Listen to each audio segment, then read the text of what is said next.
check out Cajun Lights, your complete dog hunting outfitter.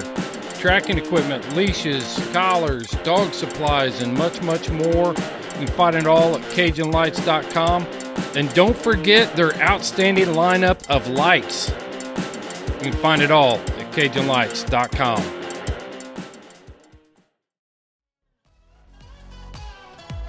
You know what app I use on my phone more than any other app, besides the podcast app, to listen to this here podcast? I use onX. onX Maps is the most comprehensive mapping system for hunters on the market today. I use it all the time. When I was in New Mexico, I was looking at 40,000 acres of ranch that I needed to learn. I flip open onX and just start studying the map. When I'm riding trails, I put the tracking app on. It helps me get around in strange country. I could mark water sources, food sources, bear sign, just all kinds of options within onX. You need to check out onX Maps by going to houndsmanxp.com. Click on the link on our sponsor page. You'll go right to onX Maps, and when you check out, enter the code HXP20 and you will get 20% off of your order. Know where you stand with onX. Elite nutrition products are the hottest thing on the market right now for dog and horse owners. And Houndsman XP is a dealer. You can find all their products on our website at houndsmanxp.com. Over the past 5 years, you've tuned into this podcast, and I don't take it lightly. We have built a mutual trust. And when I recommend a product, it's because I believe in it, I use it, and I'm given my seal of approval for that. I'm putting my name on that. And with Elite Nutrition products, I do trust it. I do use it. I've seen great results with their essential dogs, their pre and probiotics, their tick-borne disease treatment. It's all natural. It's a great alternative to pharmaceuticals when used appropriately. If you expect extreme performance, you need Elite Nutrition. Available from houndsmanxp.com.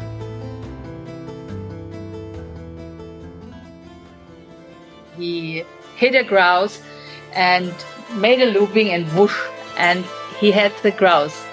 So then I took my dog, and the whole time it was a heavy rain, and I went to my falcon, sat down in the heather, and then the rain stopped, and I was sitting on this plateau and could see the whole ground, the whole area in front of me. No people, no house, nothing, only my falcon, my dog, and me.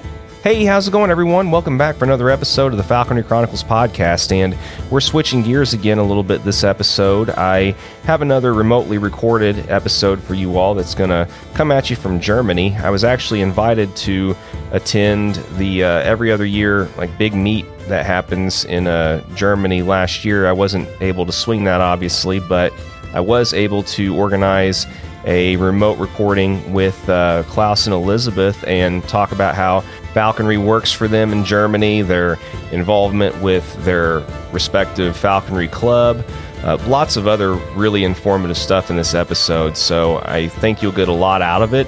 Hopefully I can do more in-person recordings in Germany within the next year. I have been invited back to the meet when it happens again next year, and who knows, I might be able to actually swing it by then. We'll just have to see. But in the meantime, until I can organize either that happening or more remote recordings from Germany, I hope you enjoy this episode, and we'll just jump right in. Here we go. Thank you again so much for doing this on such short notice. You all said that you were flying and training new falcons earlier, correct? Yeah, not new falcons. We now in process to train our old falcons. I have two peregrines. One peregrine will be in the 11th season this year, and the second will be in the 8th season.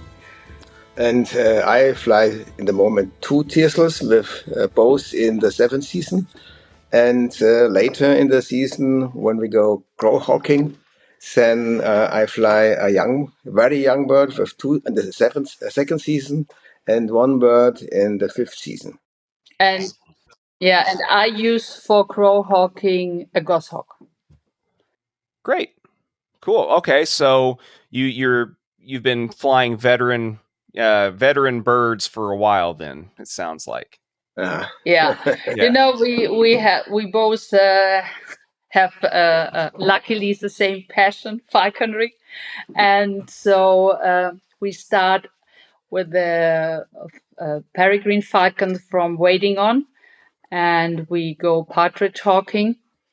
But in Europe, here where we live in Germany, the season is very short. So, and the population of partridge is not as good. So we spend our hawking holidays 3 or 4 weeks in Poland. And after we come back, we join some gatherings here with waiting on falcons, and then we train them down and start to train my goshawk, he has falcons, for crow hawking, because in our area mostly we have crows for hawking, and this is a big area, and so we have two parts of our hawking season, first for partridge and then for crow. And the crow hawking season is very long. It started in the 15th of July and stopped in the end of March, middle of March. Yeah, a long season. Well, and I'm sure that even though it's a long season, how many falconers are actually starting that early when it's still real hot and there's molting going on and all that? I'm sure most falconers still start a little bit later than that, though, right? I think for sure, if you do this a little bit longer, then you are more patient. Then first you wait as the mold is finished, then you took out a bird who looks nice. And some young falconers, they can't wait as the season starts, so they took out their bird earlier. But for us, before we went to Poland, we were hawking many years in Scotland, and so for us it was very good, because at that time our daughter still went to school, and this was a perfect time because in August the season in Scotland started middle of August, and so it fits perfect to the holiday of our daughter. And so this was really a challenge every year. So sometimes we also made some light program that the falcons molded a little bit faster. Yeah, kind of like the reverse molt kind of thing, like a lot of micro, hawkers do with like sharpshins and stuff here, so that the birds are for sure ready and fully molted out by the following spring and all that. Yeah, cool. But even now, when we took out our tear cells, so some still having the primary and the next one, and to mold. And still, it needs a little bit time, but we are so dependent on the hawking time that we cannot wait longer. I understand. Yeah, I mean, it depending on as you both know. I mean, depending on where you live here in the United States, I mean, your seasons are going to vary greatly. Where I'm at, it's primarily rabbit and squirrel hawking, so we like to wait a lot of times also until the leaves are off the trees and all that, and we have pretty much the same time frame for seasons and all that as you all have. So I mean, leaves here, don't really start coming off the trees until late October, early November now. So like you said, if you were a young, brand new, falconer, you're ready to get out September 1st, I mean, our season starts, right, it's still 98 degrees and all that. And you're covered in sweat and stick tights and, all that stuff. And it's quite honestly very miserable, but you don't care because you don't know any better still. And after, like you said, after you've been at it for a while, it's like, well, I'll just wait until it cools down a little bit. Yeah, and you see, we have some Nordic peregrines. They are really suffering in the heat. And when now we come just in from training, and we train them with a drone, and so they are really exhausted. And I think also, so you need a little bit experience not to overheat them and to not to damage something because it's simply too warm actually. Sure. And a lot of long wingers here in the States, they prefer really to only fly about an hour after sunrise and about an hour before sunset, because they don't like their birds, thermaling and all that either. I mean, is it kind of the same for you all as well? Do you prefer to train that way also, as far as preventing your birds from catching thermals and all that? Of course, we do this as well, and but not really in summer. But even we did it. So I think if the birds are adjusted to it and they know it, and if you fly them through the whole year, then I think it's also other. They are adjusted to it. But if you take them out from the chamber and you start with it, so soaring even is something else as flying on the throne, because they don't have to work so hard if they are only soaring and going high up. That's much easier for them. But we want they build up muscles, because then when we arrive in Poland, they should be in shape. Sure. Yeah. So there's a lot of long wingers that think that it, we talk all the time about falconers and their opinions, right? And there's some that love to thermal their birds because they can get to these massive heights easier and all that kind of stuff. And there's other guys that think that that's terrible. You're promoting laziness in your bird and all this kind of stuff. But I think it depends on the country where you go hawking. If you have really open landscapes, if you have a lot of space and not a lot of cover, so of course, then it is fabulous if you can make soaring flights from 500, 800 or 1,000 meters. That's great. Even you don't see a lot of the flights because they are out of sign, and you only hear them when they're coming down. But where we go hawking, so there is still a lot of vegetation and a lot of cover. So if you have falcons who are flying over 300 meters, it is very unusual that they can catch the prey because it's too much cover. And so the partridge reaching the cover before the falcon comes down. Sure. Yeah, it's it sounds like it's basically the same type of deal. I mean, there's very limited areas anymore here in the U.S. also where you can have very high pitch, long wing, falcon flights and stuff. I mean, and most places it's either impractical to fly one, or if you are, it can't be much higher than 500 feet or whatever, because like you said, the prey will get back into cover before the bird can get down to get it. So. And I think, but in general, you cannot compare America to Germany because we are a small country. You have so much space. We have so much traffic, so much streets. Villages. So you cannot drive 5 kilometers and see nothing.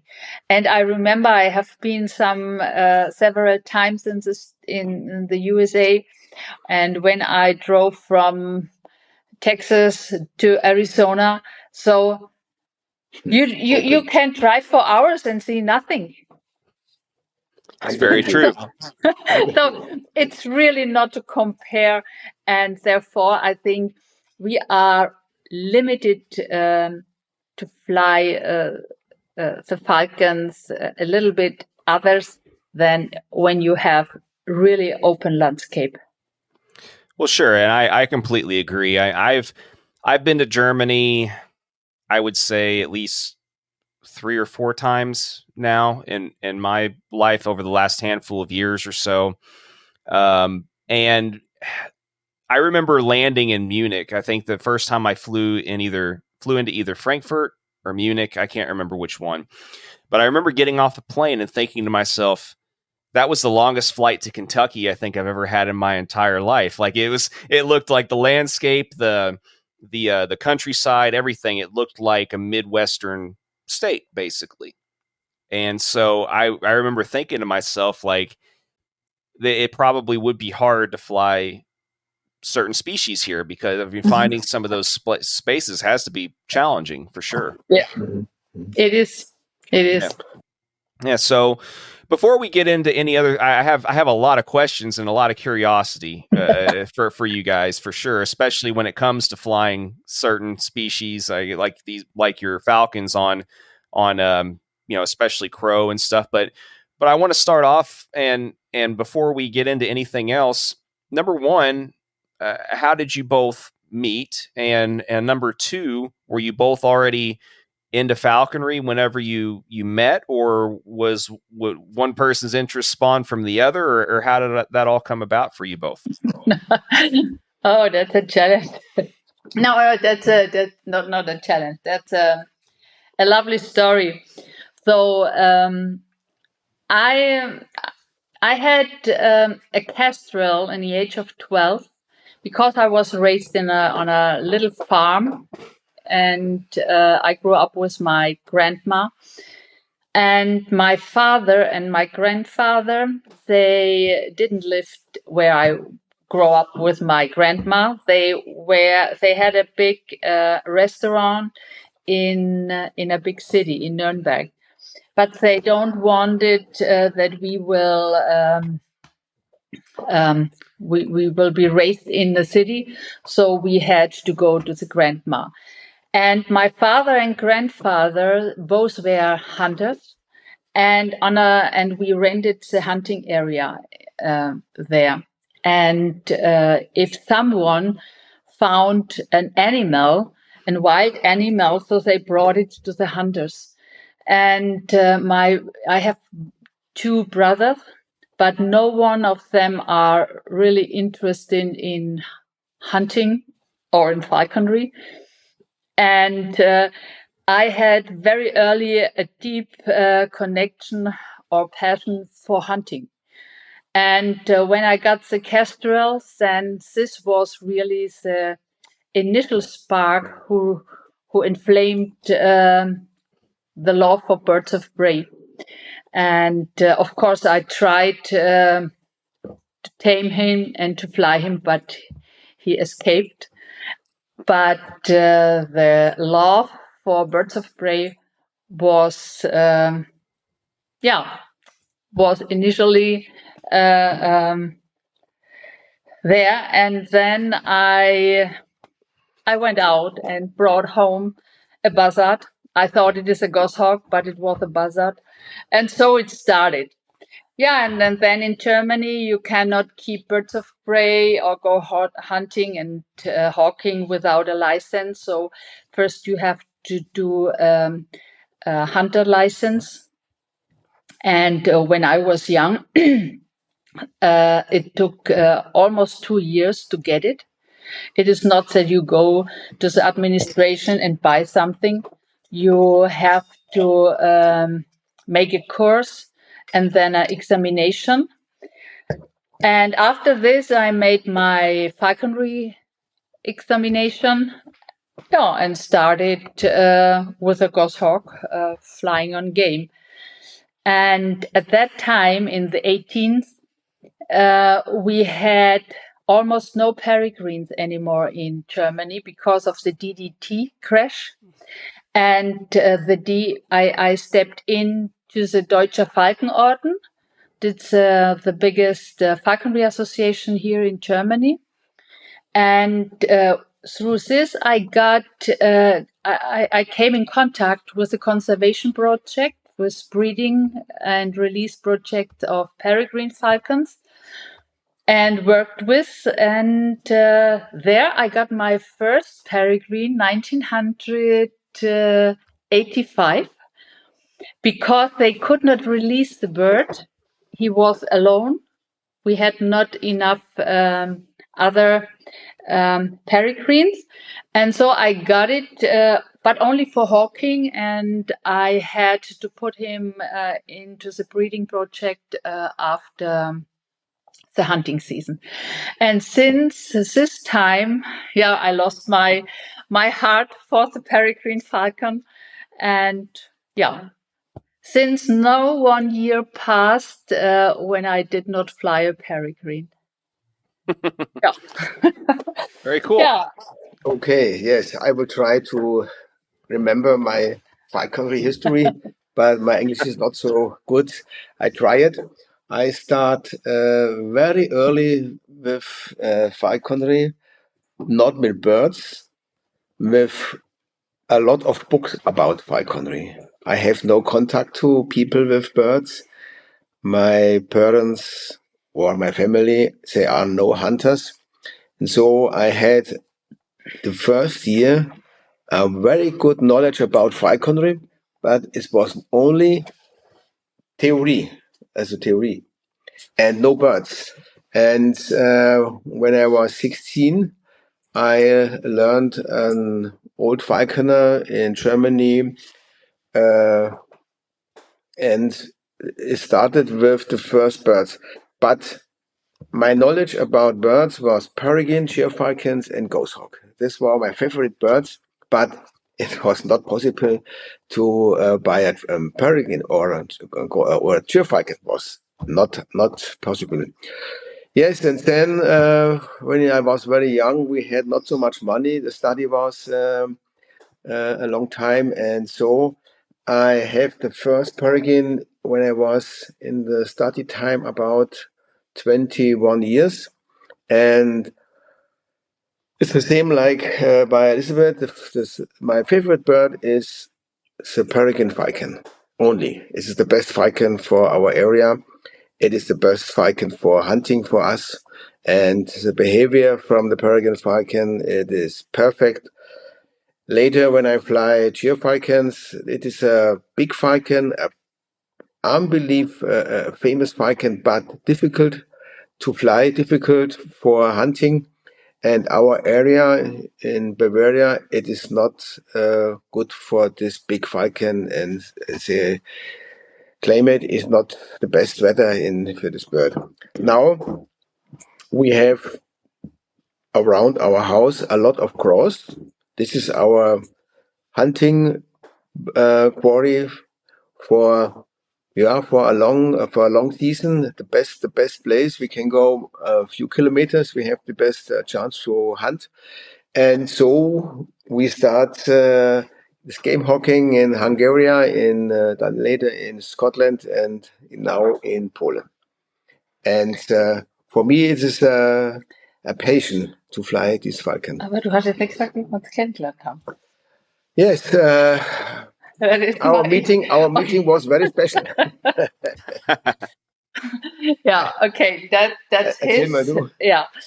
So you see, we both had different ways. When I was young, I was so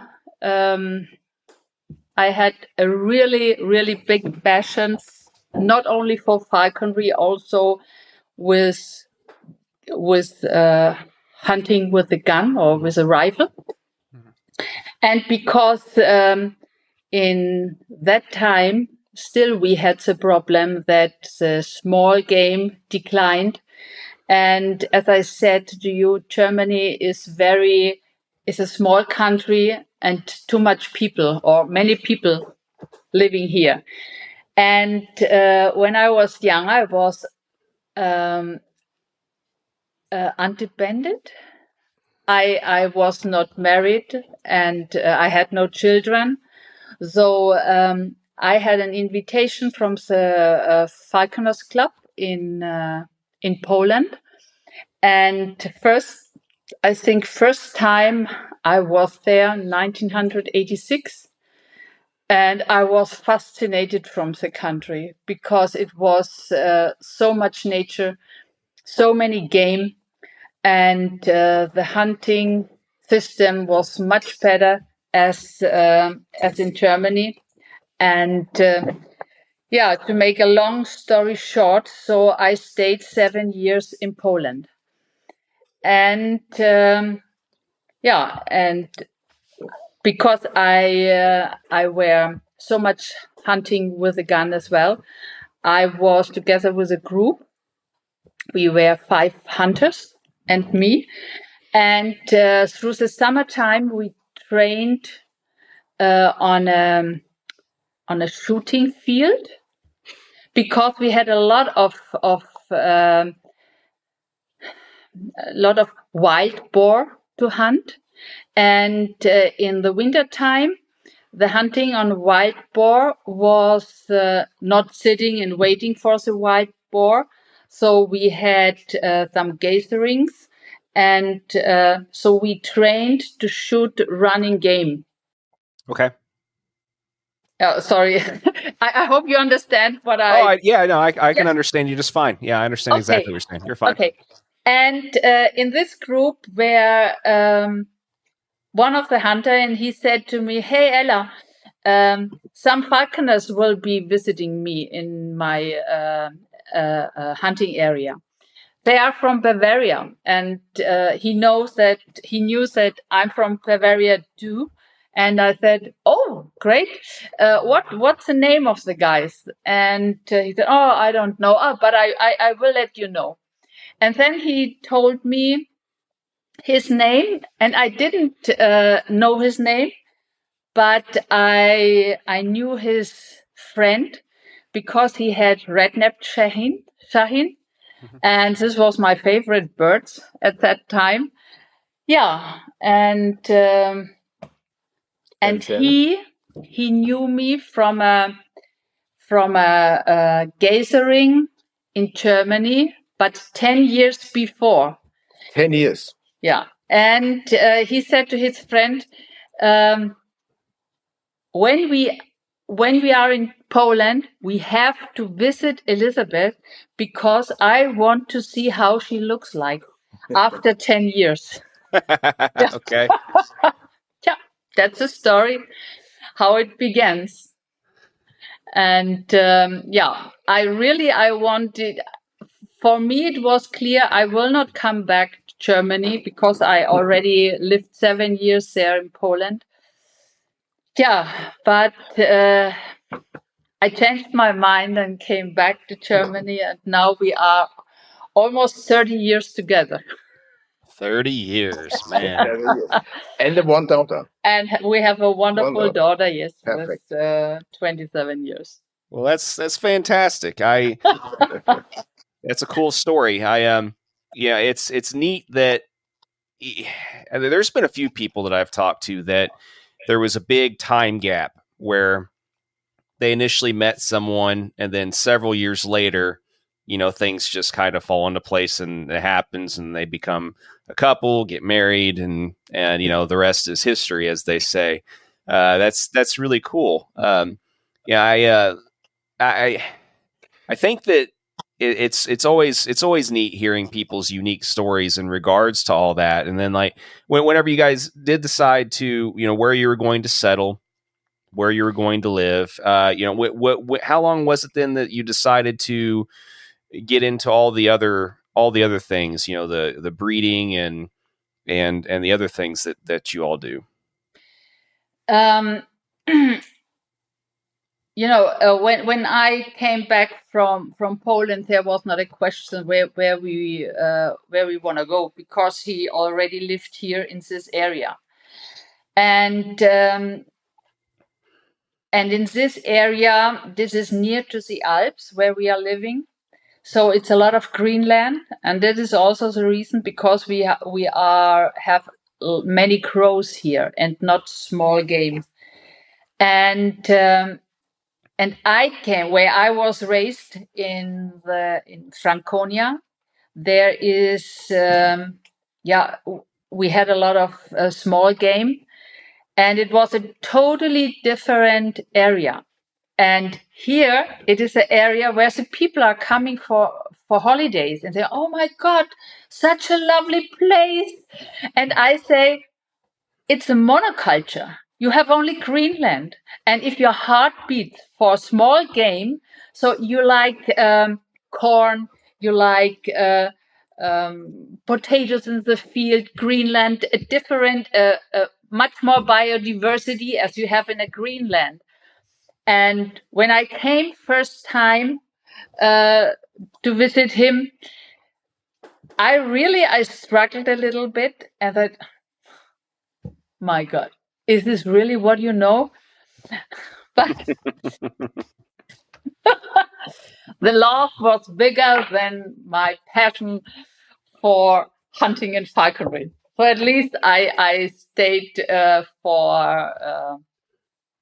I still go hunting a little bit, but only what we need for to eat, and the rest is only for falconry.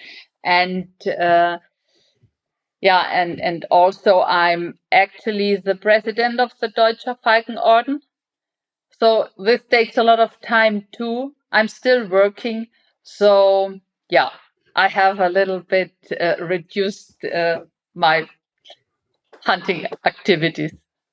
It kind of happens by default. You know, there's whenever you become more busy with some things, there's less time naturally for the other things. And so, especially whenever you start serving in some kind of capacity, especially with a club like that, and you start doing other things, then unfortunately there's got to be some give somewhere. There's something else has to be reduced time wise. Unfortunately, I completely understand. I want to talk a little bit about, though, before we get into some of the other aspects of falconry. I do want to ask a little bit more about the club, though, because I was told beforehand that it's definitely like one of the oldest, if not the oldest, falconry clubs or organizations that in existence still to this day, correct? Yes, we were founded 1921. And 2 years last year, we had our 100 years celebration. We wanted to do 2021, but with COVID, it was not possible. Mm-hmm. And really, we have a long history. Of course, in England or Ireland, there was falconry as well. And I think the Irish Hawking Club, maybe they had... I think the club by itself was founded earlier, but they didn't continue the whole time exist as a club. But I don't know exactly the story, but in fact we are one of the oldest falconry club in the world. And we have in Germany almost 1,800 members. This is a lot of falconers forces for such a small country. Yeah. But we are if you wanna do falconry, so it belongs also to the game and to the birds of prey. So we at the very first beginning we had in our constitutions conservation for birds of prey, and we are undertaken a lot of different nature conservation projects and also birds of prey projects. We released a lot of peregrine falcons into the wild, because we have in Germany, we had the tree nesting peregrines. They were very popular in the eastern part, and they did not exist anymore with the DDT crash. And so we could re-establish the population with bred falcons. And today we are still supporting with bred peregrines the Polish project, the tree nesting peregrine project. We supporting the hobby falcon. Different projects. Also, we supporting rehabilitation centers and centers where you can bring an injured bird and we care of them. Cool. Yeah, that's a very 100 years. I mean, that is nuts. And I understand what you're saying as far as, there's a lot of other clubs that have kind of started and then they either stopped or disbanded and then they started up again later and all that kind of stuff. But having 100 years of continuous activity is it's pretty impressive. Yeah, but and then we have other thing in Germany when the peregrine falcon was endangered, and we had so many nature conservation projects, nature conservation association. They want to ban falconry because they that it is. The falconers are the reason because the peregrine falcon declined. And we still today, sometimes we have to, we get compromised. Is this compromised? No. We got attacked by some people that we were guilty that the peregrine falcon declined. So still today, we have to educate the people, educate the politicians. Though I very often go to Berlin to speak with the politicians because we have so many laws where we depending on, and it's not always a fight, but you always have to be very pay attention what will happen next. And I think to avoid these problems is to get the proper information to the politicians, not only once when it needed, regularly. They have to know where we are, what we are doing, how we are doing, and only in this way we can raise the awareness that they can understand what we do. A lot of work. Yeah, it definitely is, and unfortunately, somebody has to do it. It's that's one of the things that now having had a chance to travel to multiple countries and see in person how things are done with falconry, and that's been the biggest takeaway and kind of been another source of inspiration for me. And not only doing the podcast, but also I'm trying to start to bring awareness to even like some of our other state clubs here in the United States, because I think there's a lot of people that are starting to, I don't want to say take for granted, but sometimes, they don't think as much about the fact that if people aren't always trying to keep awareness on all the different things with the government activities, the new laws and regulations that are always being put into place and trying to be passed and stuff, like if someone isn't constantly monitoring all of the stuff that goes on, all the things that go on, then it can just exactly, and it can be cut down so easily and so quickly.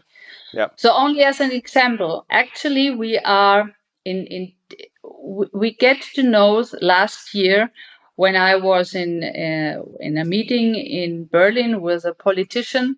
They told us they will change the animal welfare law, and they want to ban all types of tethering. Yep. I've heard about this. Yeah. And I said, oh, okay. So if you make a ban on this, so we cannot proceed falconry.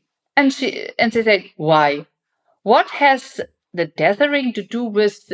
Because they had only in mind cattle or cows. Uh-huh. Where you keep in a big barn, tethered, and for milk production, and said no, we are tethering our birds sometimes, not always, but if they're staying on the block or on the high perch, there is no other possibility to keep them. I cannot put my bird in the aviary and when he is in condition for hawking. And so you have to explain this, and not only for one person, so you have to explain everybody. And so only such a small thing can have a huge change on everything. And therefore, if you are not in contact with the people, you don't get the information. And then if a law is made, so it's so difficult to change it again. For sure. Yeah, no, and that's a big reason why, anytime there's it's really important, like with the active roles and state clubs, and people like need to be in constant communication with the state governments and even the federal government. If there's not someone in place to keep tabs on all these different things, people have politicians and the people that try and introduce all these new laws and things, they have this very sneaky way sometimes of trying to slide different, wording and legislation in the middle of all these other, rules and proposals, and it's if someone isn't looking for how things are worded correctly and all that kind of stuff, then yeah, there's all kinds of things that can be snuck in, and that has in turn a huge effect, unfortunately. And we in the Deutscher Falkenorden, since our beginning, we having every year we are making a publication, a yearbook, and this is also good because our whole history is written down, and so each year our yearbook, we send it to all the ministries, to the important ministry of agriculture, of environmental, or when we have meetings with the politicians or with other associations. So we give them the Jahrbuch, because we have a lot of, not only about falconry, about hawking, we have a lot of scientific articles of birds of prey from ornithologists articles, then from the history. And I think this is also very important. If you don't make a lot of publications, then you forget it. This was our 100-year celebration book, and so we really this is the first book. Is the first photo of the founders. Very cool. Yeah, it's so cool, and this is our actually the last yearbook. where you have a lot of peregrines inside, interesting things, or hawking history. Yeah. I'm sure that's a lot of work to put together. I mean, is your club similar to a lot of state clubs here in the U.S. where it's mainly volunteer? It's not, they're not paid positions or anything like that, or? Exactly. We are all volunteer. We get no paid. We are NGOs, and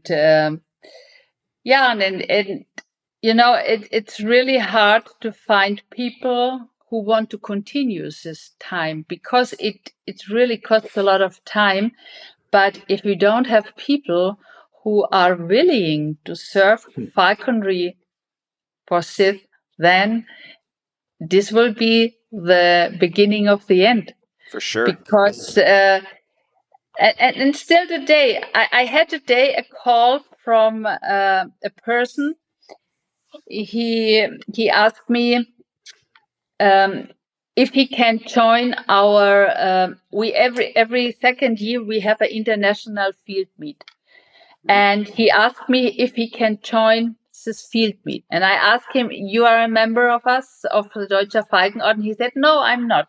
I said, "Okay, of course you can join and see what we are doing." And he said, "No. I want to come with a falcon to go hawking." And I said, "Sorry, the places are limited. These are for invited guests or for our members." And he said, "Yeah, it's so sad. He only wanted to see how it works, how we do this." And then I asked him, "Do you a member of another club?" And he said, "No." And then I told him what I think about people who are not organized. I said, you only want consume falconry, and the work have to done all the other people. So this is not what I support.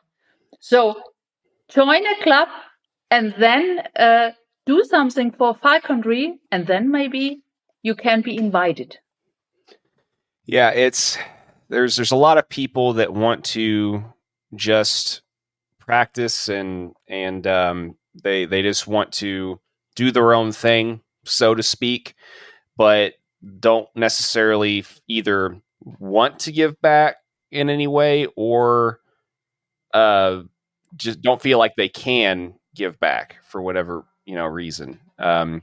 There's a lot of people that unfortunately I think aren't in those positions, or at least for whatever reason, they just don't want to participate and give back. And unfortunately, it's kind of like you said, if that becomes the majority of people that are wanting to get into the sport, then like you said, it's going to eventually die out.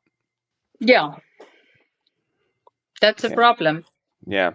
And yeah, it's a big problem. And I mean, fortunately, it seems like there's always people, for the most part, that are at least somewhat willing to step up and whenever it's really needed and things like that. But I kind of wonder, what's going to happen if that stops end up happening, or even worse, people get into those positions that don't really want to really put forth the effort that needs to be put forth in order to be able to really, keep the adequate, eye on things, and really take the positions seriously also. Yeah, this was the reason, because we established a youth group and involved young falconers into the process. We have an extended board that they can see what we are doing and to motivate them later to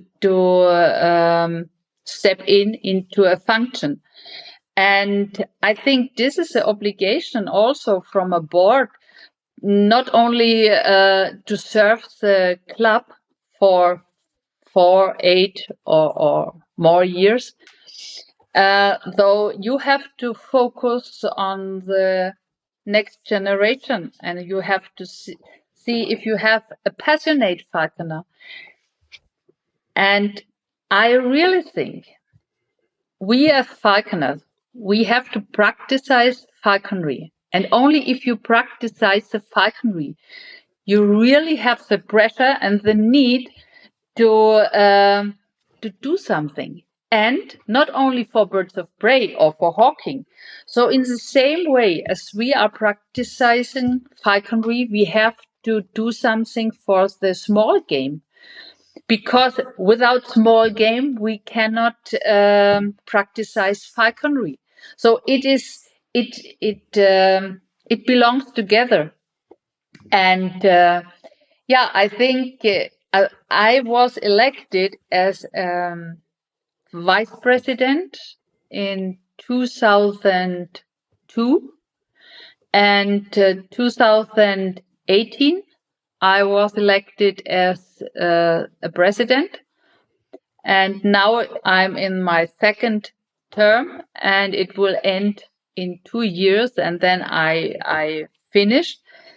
And I think this was my first thinking: who will follow me, or I should bring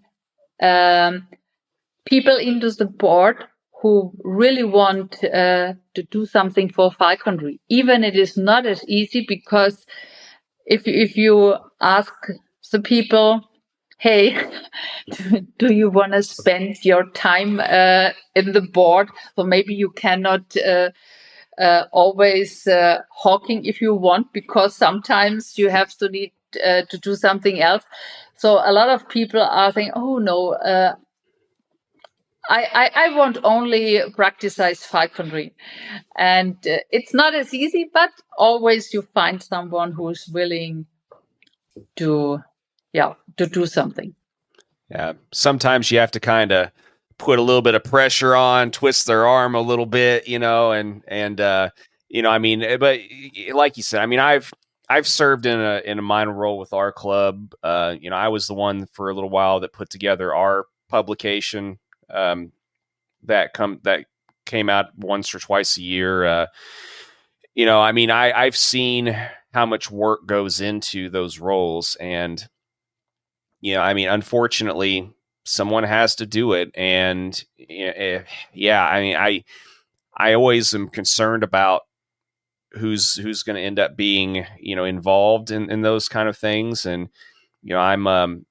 I think a lot of people that really truly care are always worried about that. But, out of curiosity though, I mean, so with the way Germany is structured with the different clubs and things, like, do you have one club that's over all of the rest of the clubs, or not over necessarily, but like the equivalent to like our NAFA? Or no, we have we have three clubs. Okay. The Deutscher Falkenorden is the oldest and the biggest, and I'm the president from the federal club. And then we have 16 state associations, and we have 12 state association clubs. In the eastern part, we have, as an example, we have 4 clubs who are combining 2 state associations. Therefore, we have only 12 state association clubs and not 16 like the normal Germany is in parts from the state associations states. And then the other club, the Orden Deutscher Falconiere, it is,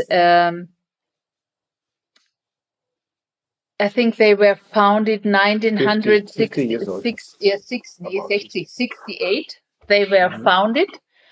And sadly, as it is, often they were founded from members who stepped out from the DFO because some people could not get along with each other. Yeah.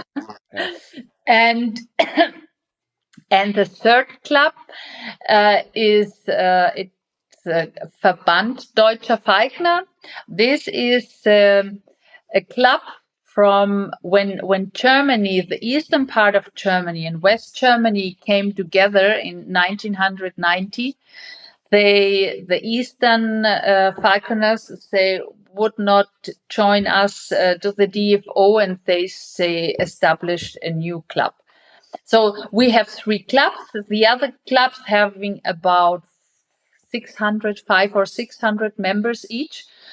But and at the beginning, till to the year 2000, there were almost no work together. But then we started to talk with them and invited them, and especially when we wanted to apply for the intangible cultural heritage, then we this we can only do together, because this is not depending on a club. This is a culture, and this belongs to all falconers. And at that time, the former presidents, they came together, they talked with each other. And from this time on, we started really a relationship, and it continues. And so also when we have politicians' statements to make, then we do it together. So all the emblems from the 3 clubs is on the statement, and we try to speak with one voice to the politics. It's very important. Yeah, it's there's too, we say it all the time that there's too few falconers to not stand united when it comes to certain things. If we all aren't on the on the same voice or same page when it comes to the bigger picture, you may not always agree on everything, but when it comes to the big picture things, you have to be a united front, or else you're not going to get anywhere. There's not enough of us otherwise. So, yeah. Well, cool. I mean, it's interesting. Like I said, that's the reason why I like being able to go to different countries or talk to people in different countries and find out about all these different things, because every country seems to have these little even some big differences, but a lot of minor differences, and but the one thing that I've learned is that falconry politics seems to be the same everywhere. Like there's always some people that aren't going to get along, but when it comes down to it, and people have to kind of at least on certain things come together and be united for the betterment of the whole sport, then usually that ends up happening to some degree anyway. So yeah, and it's so sad because you lost the resource. Mm-hmm. We have three clubs. Even we get along actually very good. So you need 3 presidents, you need 3 secretary, you need 3 vice presidents, then you need another vice president, you need 3 treasurers, and it's so hard to find even just one. Yeah, exactly. Yeah. And then you have even the smaller clubs are not as active as we to lobbying the politicians. So it doesn't matter. We have to do this work. And so for me, I really see it with one eye, with a lucky eye, to say, okay, we are having no problems. We can speak with each other and we find a solution. But on the other eye, I think if we were together in one strong club, then of course we had more money, and maybe we could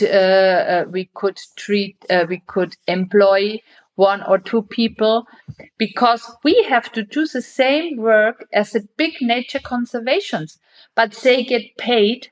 We have to take time off from the office to contact the politicians in Berlin. I live in Bavaria. When I go to Berlin, so it is always it is a long travel, and then we are conservists. I don't go by airplane because I say this is not sustainable. So I go by train. For the short distance. Yeah, for the long distance, but it takes so much time. This is it's not so easy, but we work on it. Maybe one time we achieve it, that we are coming together again. It would be nice, but the hope dies at the end.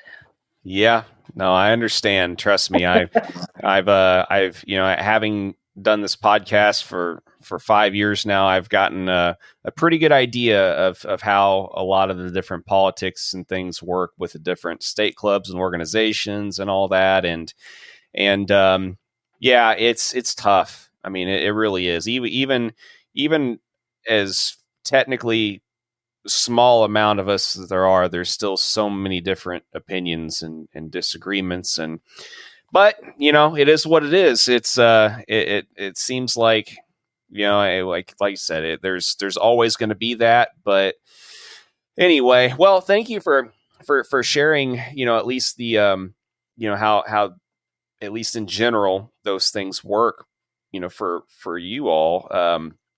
I guess now we can go ahead and jump to talking to a little bit more of the fun stuff, with the, I want to go ahead and just get a general idea. I mean, I've had people talk about crow hawking to me before, and, here in the States, a lot of times what we do, like there's guys that'll occasionally hawk crows out of a car and stuff like that or whatever, but I don't know of very many people. Actually, I don't personally know of anybody. I'm sure that there's probably some, but I don't know anybody personally that does a lot of crow hawking with long wings here in the U.S. It's mostly upland game, like, grouse, partridge, duck, and waterfowl like ducks, things like that, but not so much crows. So, I mean, at least in your area, I mean, just kind of describe a little bit how that works for you, how you're able to pull that off where you're at. Das kannst du jetzt machen. Ja, das mache ich nicht. Das ist keine Frage. Das musst du erklären. Okay.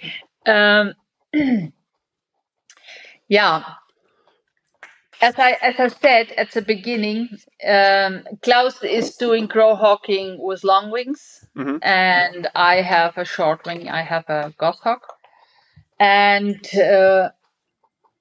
even I had before, earlier in my falconry life, long wings for crow hawking.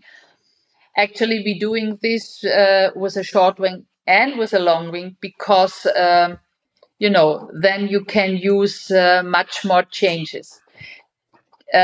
We do crow hawking also from the car, because the crows are one here located, one there located, and if you have one flight, so all crows are gone.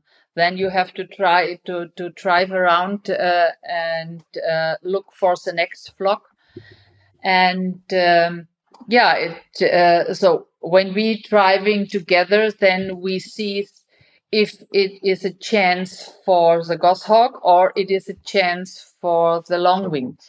And with the goshawk, we are chasing crows from a distance. We're starting the distance from 30 to 80 meters. And therefore, my goshawk, I cannot hood my goshawk. He's actually in the 16th season. And so I have a box. and he's in the box, so he don't know that crows are existing only on 5 or 10 meters. So I don't want to chase very short distance crows.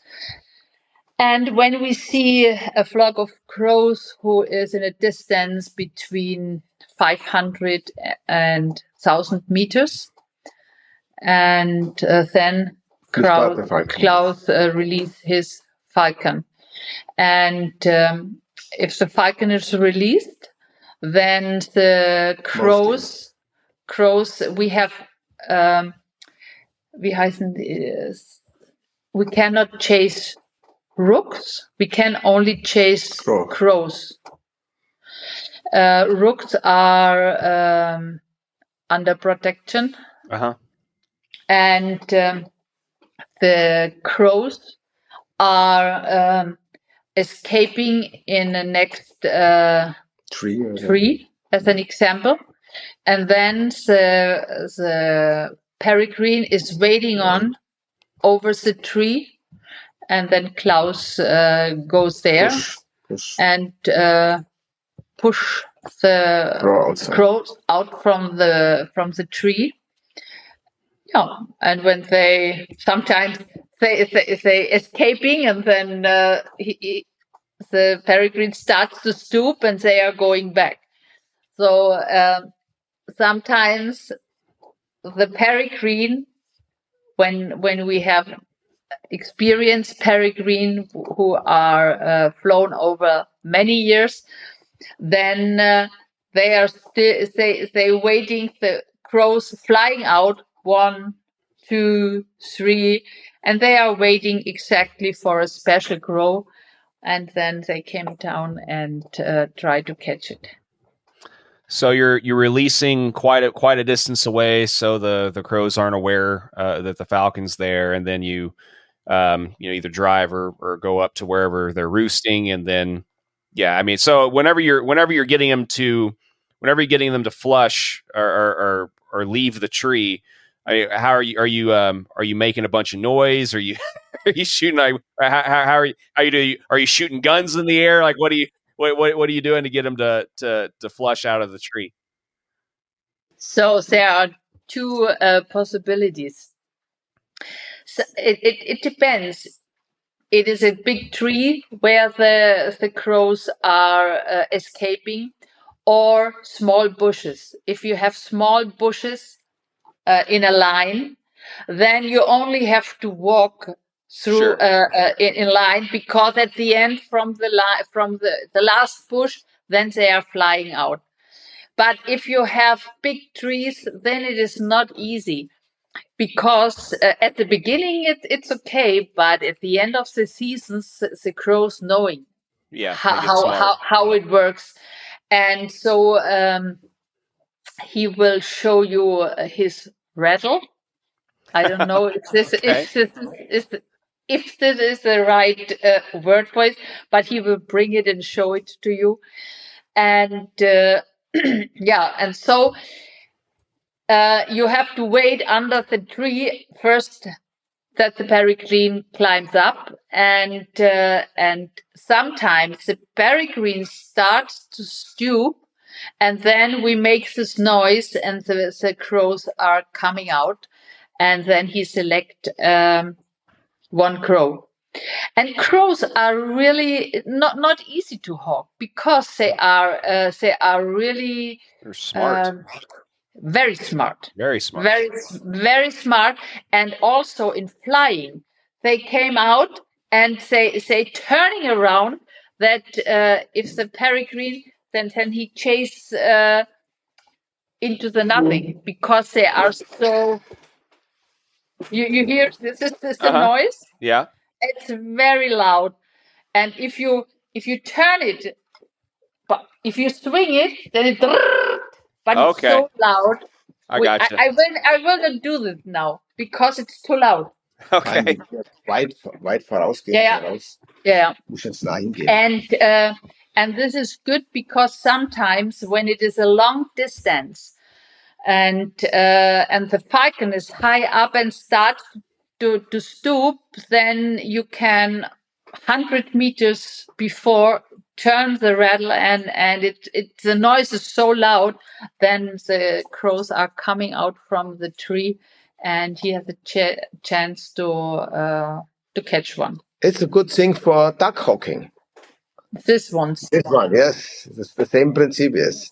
Well, I'm sure also that, I mean, if that's that loud, then you don't even have to do the traditional, ho ho ho yell. I mean, you just sit there and the bird cues in on that noise instead, and you've got your built-in noise cue for the bird too. It's pretty cool. Yeah. So the problem is when you have a good falcon, and this falcon waiting on in 100, 200 meters, and then the falcon start the stoop. He need a signal to start the stoop, and so I give only one small for moving the crows outside. But when the falcon come down, the crow have many time to go back.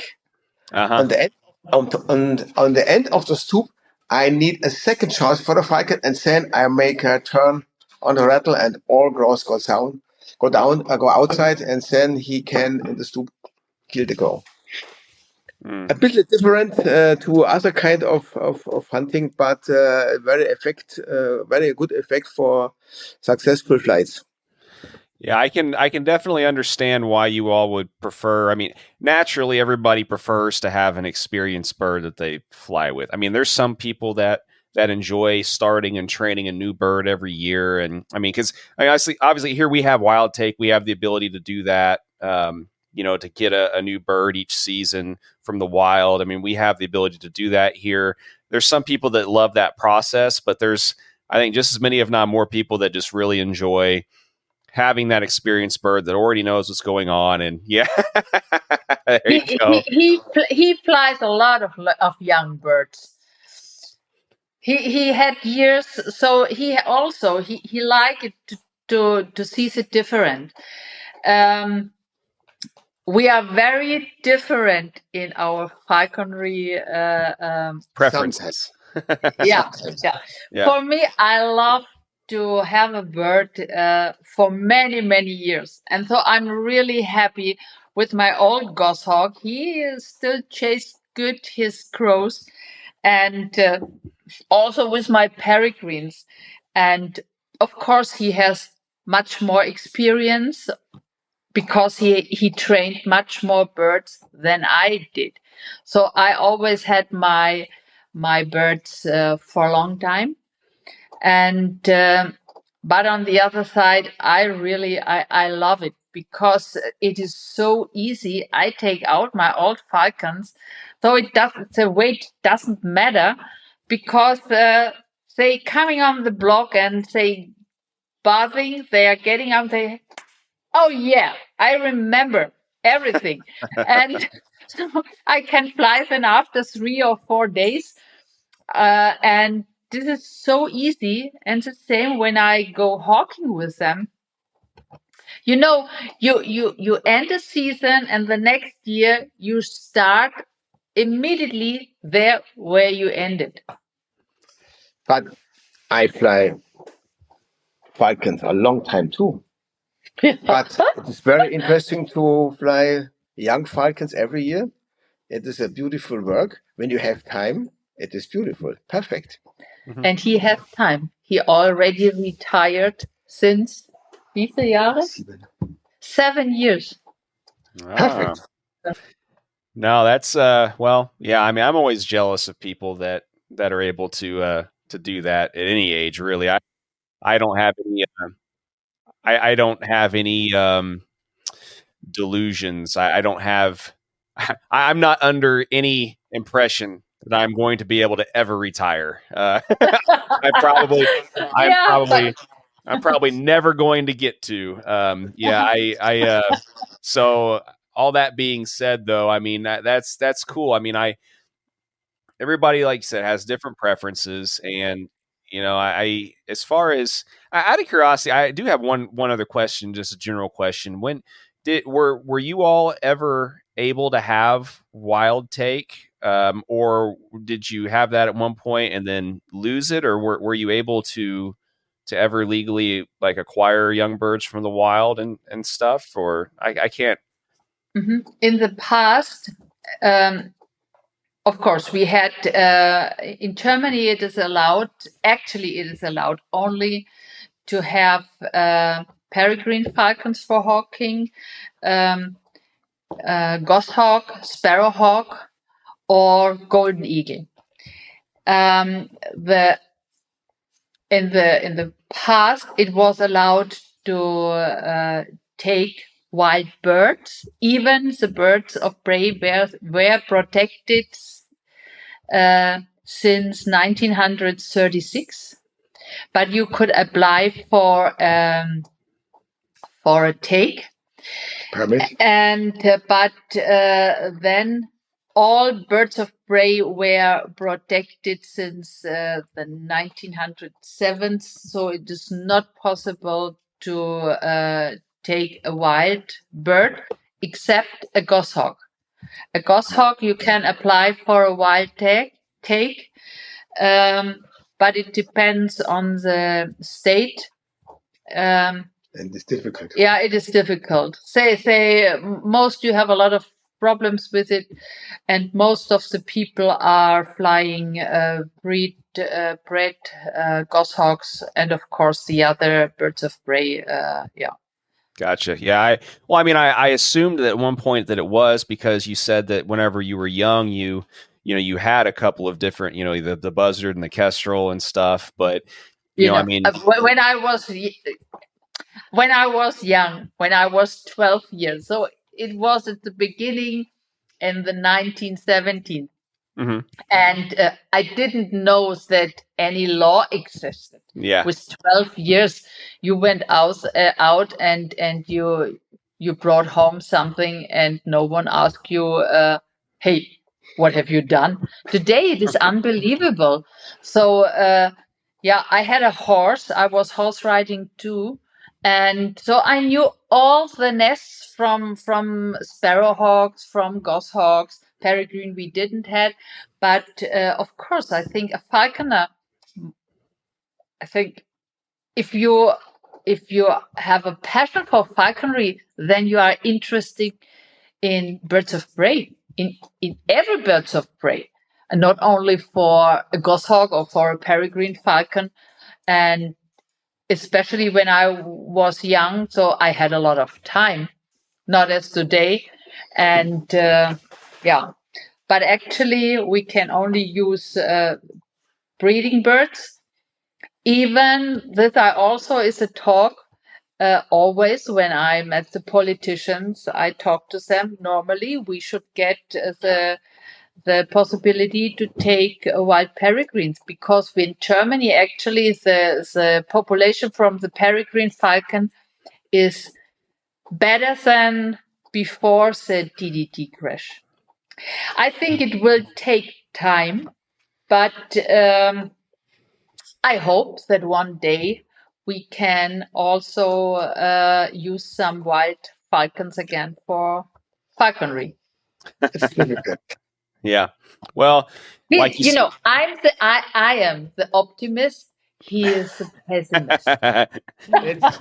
It's very, very difficult in German because we have so many green people and association with nature conservationists, and they are all together against falconry, and no bird in people's hands. If you don't try it, then you cannot achieve it. Sure. I wait in time, and then I catch a wild peregrine.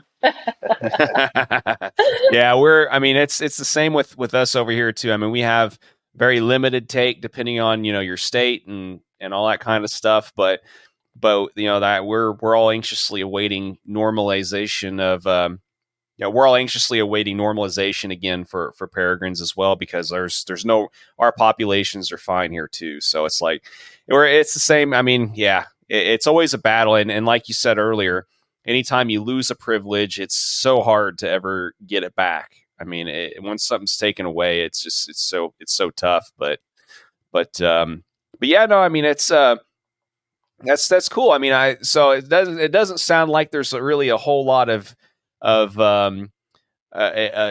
I mean, sure, crow hawking sounds difficult because they're a difficult prey, but as far as the setup and all that kind of stuff goes, it doesn't sound like it's it's a super like involved, type of thing. You find the crows and, get them to flush, and, same kind of deal like with a lot of other types of prey in that regard, at least. So.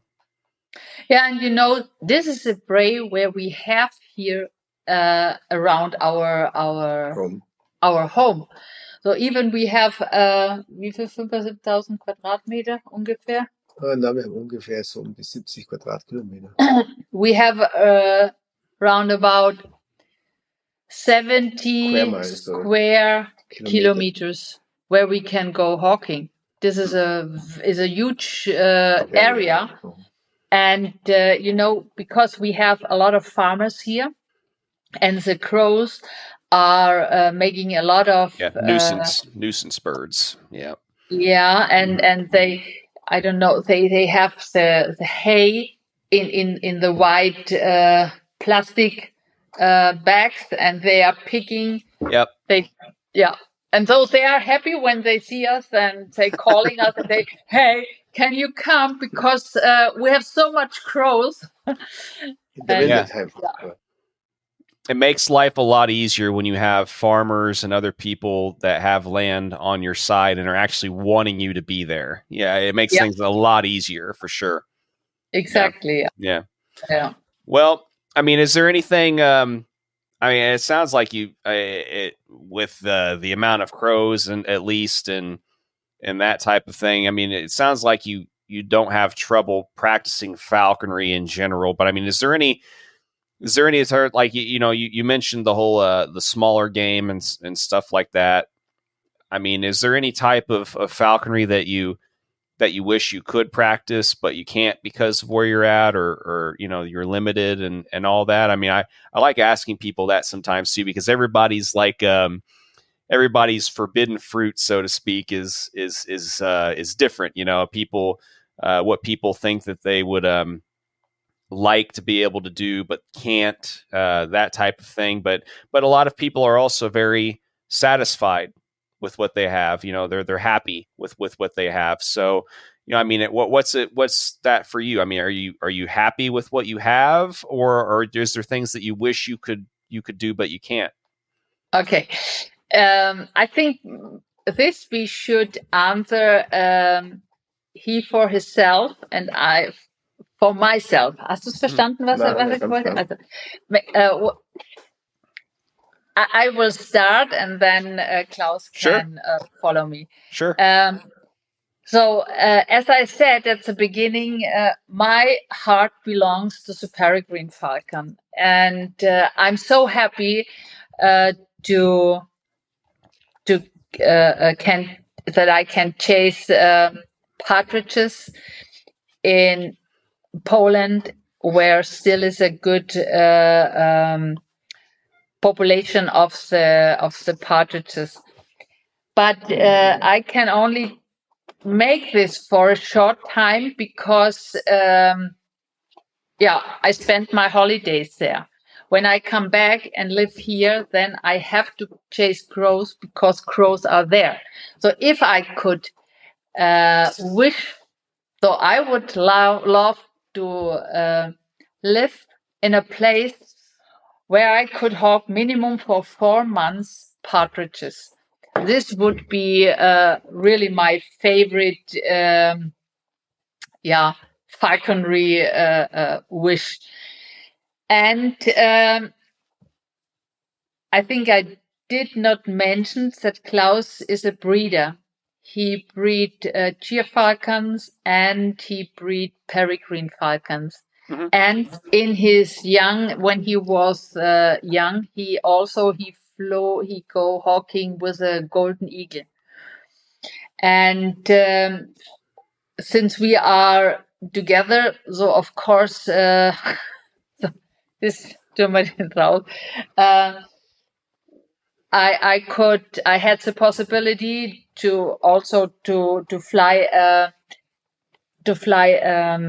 cheer falcon, to train a cheer falcon, but a cheer falcon, a cheer falcon in Germany is almost not possible because it is much too a small country. Sure. Cheer falcon, he needs space. He did a lot of space when he wants to go hockey, and this, I would say, when this would be a wish if we would live in a country where is big game for cheer falcons. This I would try. No breaded chicken, no Yeah. sharp hills, Yeah. no sand grouse, Okay. no open space. Also, The best thing is when we have a small game in our area, and perhaps 1 or 2 weeks in a beautiful country with Scottish grouse or good area for partridge hawking. And for me, is clear that in our situation in Germany, we have a very, very modern agriculture technique all over, and one plant of many, many hectares, not insects, not biodiversity. And so we must go to other country, and I say, okay, I accept this. We make holidays in interesting countries for game hawking, and so I'm very happy for these possibilities in my life, and I hope we can do this the next 20 years. yeah, I hope this too. Maybe I should mention I said my passion or my love is hawking partridges with waiting on peregrine falcon, but in companion with the dogs. We have 2 pointers, and I think this makes the scene so fascinating because first you have the beautiful work from the dog, and and then you let your peregrine fly, and the combination. I think this is what makes it so fascinating. For sure. Yeah. And, I think that anybody that practices falconry and starts practicing falconry with dogs has a very hard time ever going back. They always will want to use dogs. And, for me, it's dachshunds, or as you always say, dashhounds, that's with the dirt hawking here and the squirrels and the cottontails, that's where me and a lot of other friends have come to love, is watching those dogs work as well. It's a lot of fun, and it's hard to imagine having falconry without the dogs. There's a lot of people I think who would have a very hard time continuing falconry without both. And I think I agree, definitely agree. But yeah, I mean, I was that was going to be something else. I'm glad you went ahead and mentioned that, because that was going to be another thing that I asked you, was if you all end up using dogs and stuff. But there's a lot of people that whether it's setters or pointers or whatever, that they swear by them, especially with long wings, for sure. My favorite dog is a German short-hair pointer. Because in the past, when I went out with the gun as well, so I needed always a dog also for the gun, and really I was very satisfied with the short-hair pointer, and only because in the last years when I had to work a lot in my office, and so when my old short hair died, then I had to decide what to do. And to train a young dog is much more complicated as to train a falcon. That's an easy number to compare with a dog. A dog you have to work 2 years very hard if you want to have a partner for the next 10 years. And I could not, I had not the time for this. And then we decided only for a second pointer, because pointers, they are limited in their work. So you have to train them only for the field work and not for the water, not for retrieve and other things, or for trapping for blood. So it's only one part of the whole work if you train it's a dog for hunting. Pointer are beautiful dogs. Perfect for open space. He's pointer and short hair. I was getting ready to ask, whether or not there was still a somewhat of a cultural bias with that particular breed too. Still, there's if other kind of pointers were okay, but it still had to be a German short-haired pointer. Also, it's a to kind of keep with the whole national theme type of thing as well. But no, I agree. I mean, like everybody's got their own personal preferences and types of dogs. I mean, and it's hard. It's really hard kind of to go away from what you like when you've discovered what you like. But I also have 2 Vizslas, and I would love Vizslas also if I had better spaces for them. But whenever I initially got mine, as I've mentioned on the podcast before, it was a decision that was made from inexperience, and I mean, that being said, I mean, did you go through any other breeds before you decided or settled on the breeds that you like? Was there experimentation at all, or has it always been that always been the breed for you? You mean by the dogs? Yes. I mean, like, have you always had the same preference for the type of dog? So my grandpa and my pa, they had wire hair, German wire hair pointers, and I definitely wanted a black dog, a black-white dog. And in Germany, the real falconry dog was the big Münsterländer. Mm-hmm. This is what normally in the past what you should have as a falconer's dog. And I didn't know since in the middle of the 1980s that we have black-white German short-hair pointers. I ever saw only brown ones. And so the first black-white short-hair pointer I saw, I fell in love, really. And I said, that's the dog I want to have. And then I got my first dog and worked her. And she was in the field, she was perfect, but I made some mistakes. I had not so much experience in retrieving. So when I got my next dog, when she was I think she was 8. And then I got my next dog.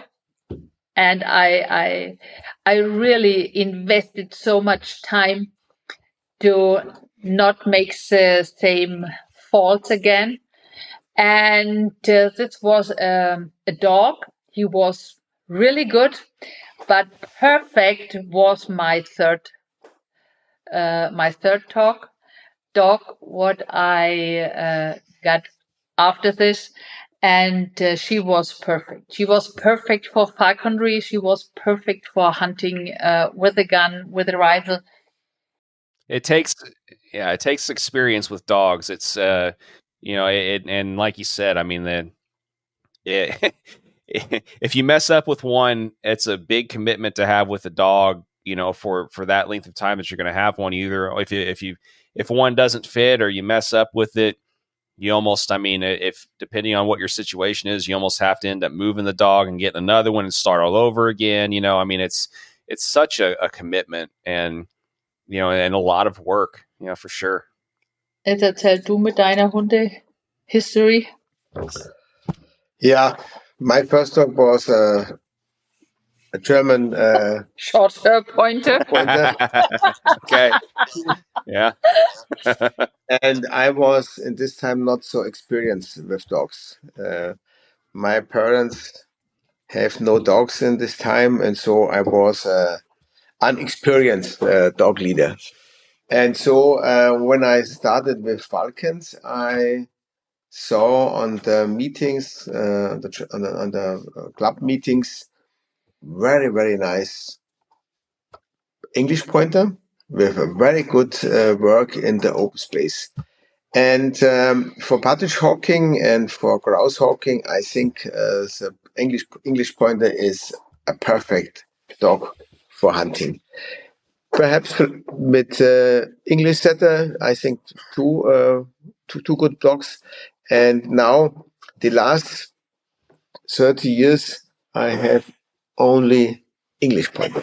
I love this beautiful dog. It's very friendly. It's a good run dog in the field, and it's very, very perfect for was sagt man da, wenn er vorstehen? Pointing. Pointing in the field. Perfect. I like this dog, but it's sure her dogs are more better for different hunting kinds Die of haben hunting. doch auch gut für die Falknerei. Yes, the last dog was perfect. Okay, and the running of a pointer is a pointer, and is my lovely dog for this hunting. And sometimes I think it is not the best dog for Germany because our field, our place, and our game is not perfect for this dog. Mm-hmm. But when we go when we make holidays in Poland or Scotland, then it's the very, very good hunting place for the English pointer.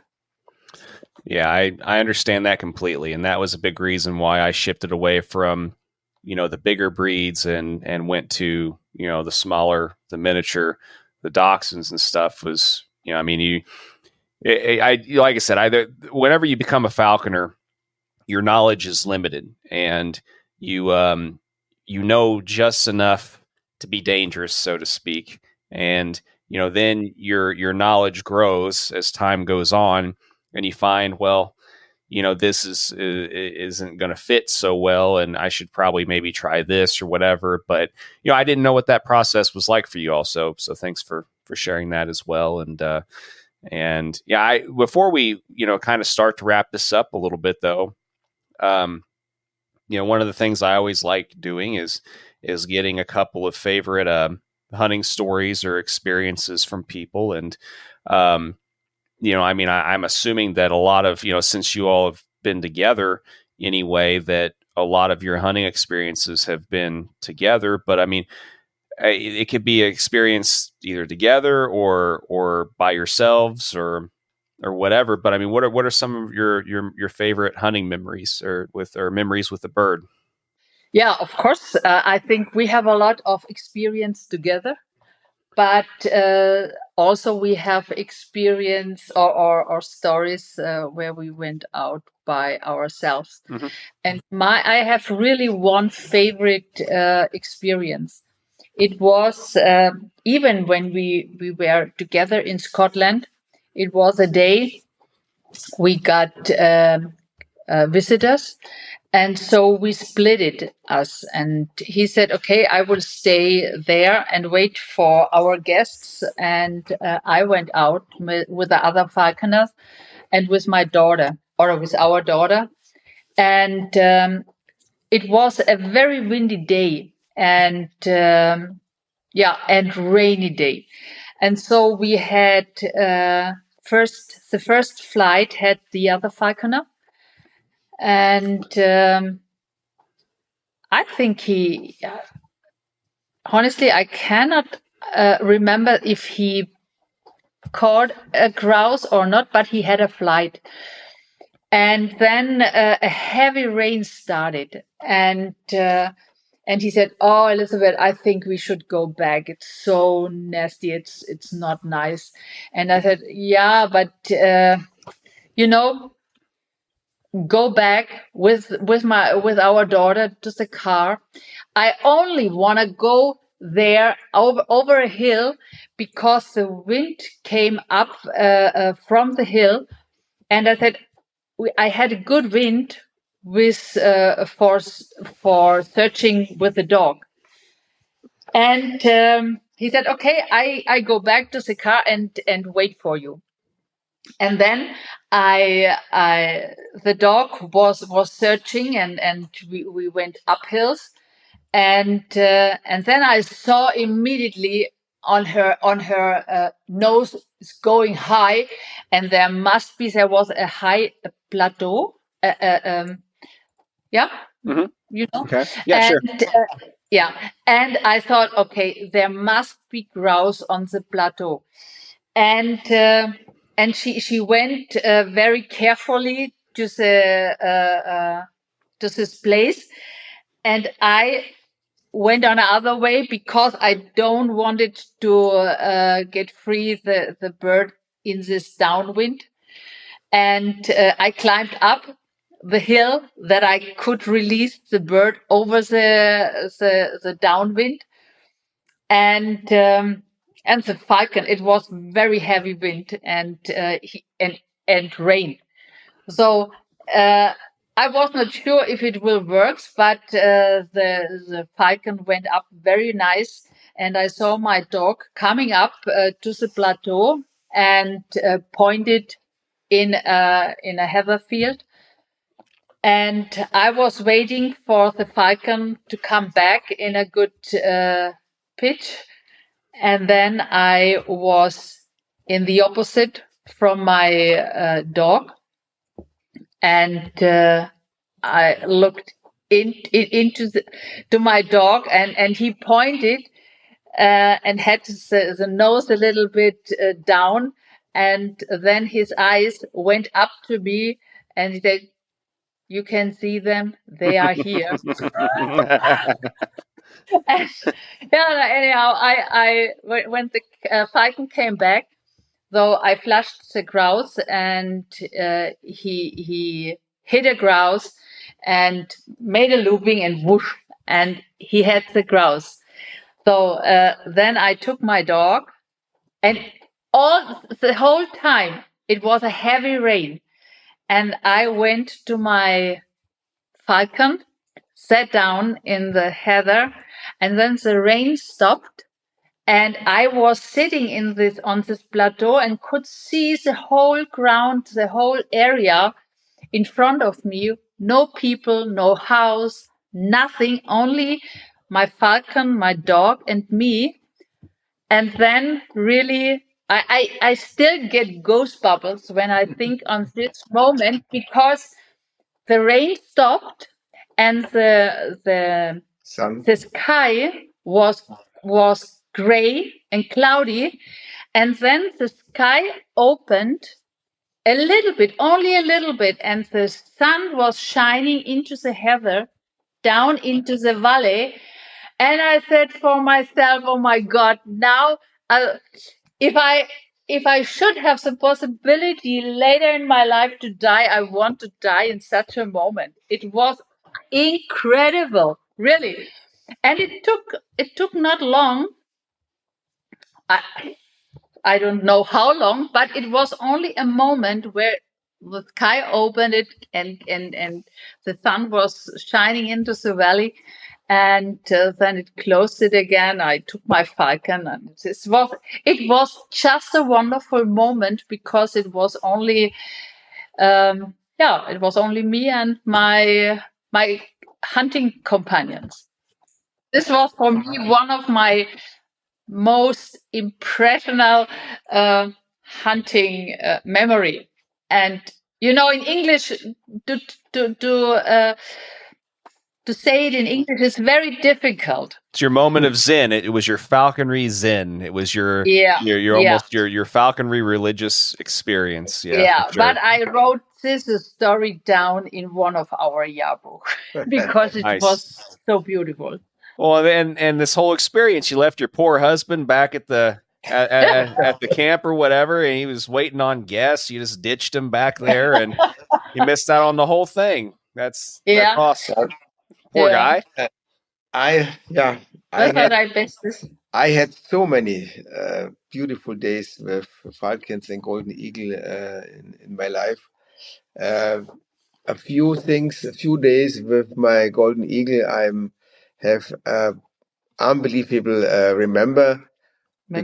memory because when we had hunting season, I give every day the golden eagle on high noon free, and in the afternoon 5 p.m.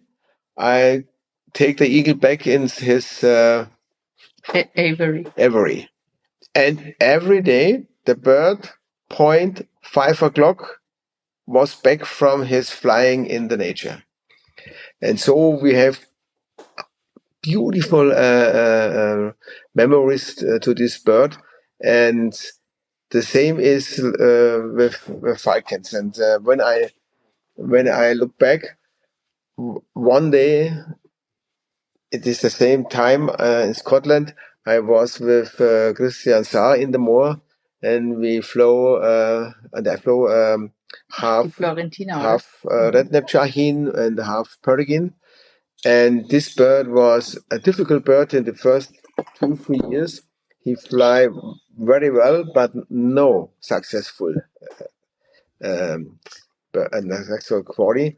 But after the third year, she learned the hunting strategy very good, and she flew unbelievable high in the sky. Very, very high, pointing in the blue sky, and we was together with my dog, and Christian Saar was in meiner Begleitung. Was heißt das? Yeah, he was in companion. Companion, yes, and we had a nice point, and we looked to the falcon, and we can't see the falcon in the sky, and we pushed the brows from the header, and we have an incredible stoop for our eyes, and we sitting in the header and looks to the falcon. He the feather out, and it was a silent situation, and a beautiful memory of me. And sometimes our Goshawking, we have flights with falcon with a good stoop, and so in a long time in my life, I have very beautiful days with falconry and with friends in groups and meetings. Unbelievable, beautiful. Great. And what about an experience, one of your favorite experiences of hunting together then? So we have a lot. We have a lot of hunting experience together. I think one of the nicest or best hawking scene together was when our daughter was in Polen, a little girl. Nee, ich meine jetzt, wie sie klein war. Ah, ja. And so she was, I think it was at the beginning. She was 1.5 years, or almost. She's born in January, and we went in October, always hawking in Hungary. And she was with us, so we had a buggy with very big wheels, because we took her into the field as always. She had no other choice. She had to come with us, and so we were together. Only we both.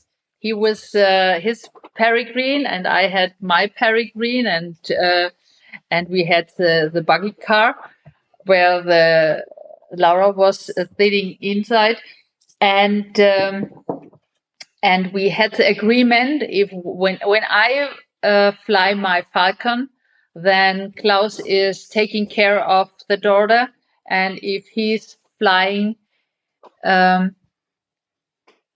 his falcon, so I take care. John, do you still hear us? Yeah, okay. Yep. And so we went out together, and it was in Hungary. So you have the Pusta, and it's over even in October. They have very nice weather. It's warm outside, and we made a picnic in the open field, and it was like one was sitting with the child, and the other in front of you.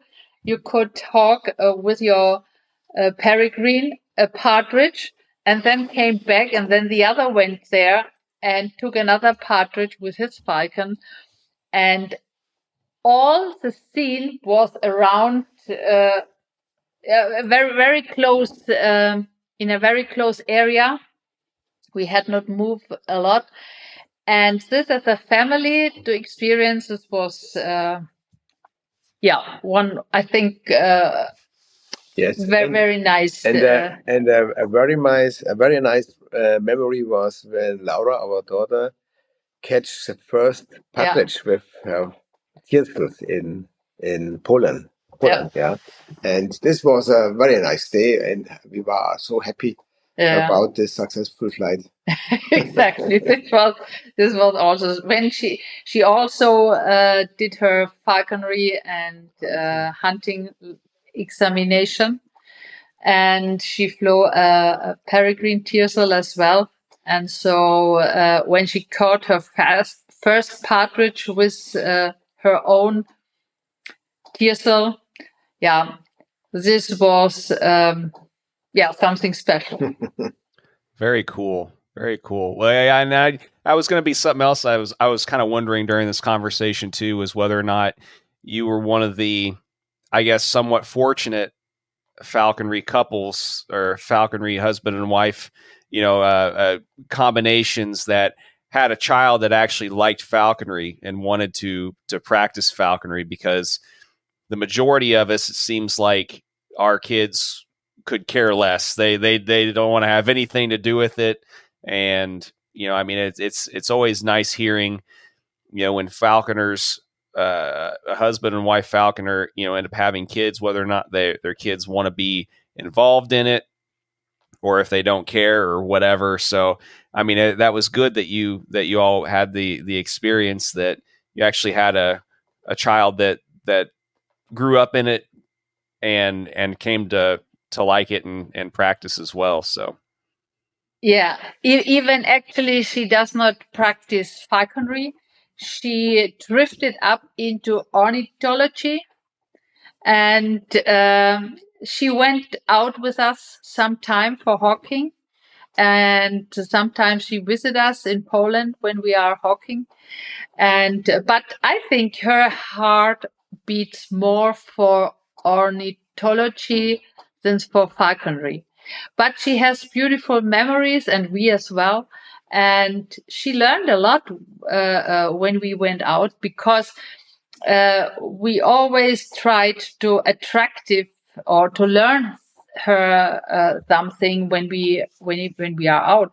So Klaus is a landscape architect from his profession, and so he could tell her which plants are here and why, what it is, and also the birds.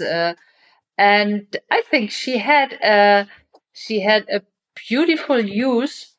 Even maybe other people don't see this in that way, because I remember once a scene. We were on a falconry meeting in Germany, and it was also, we had heavy rain the whole day, and she was about, I think, 3-4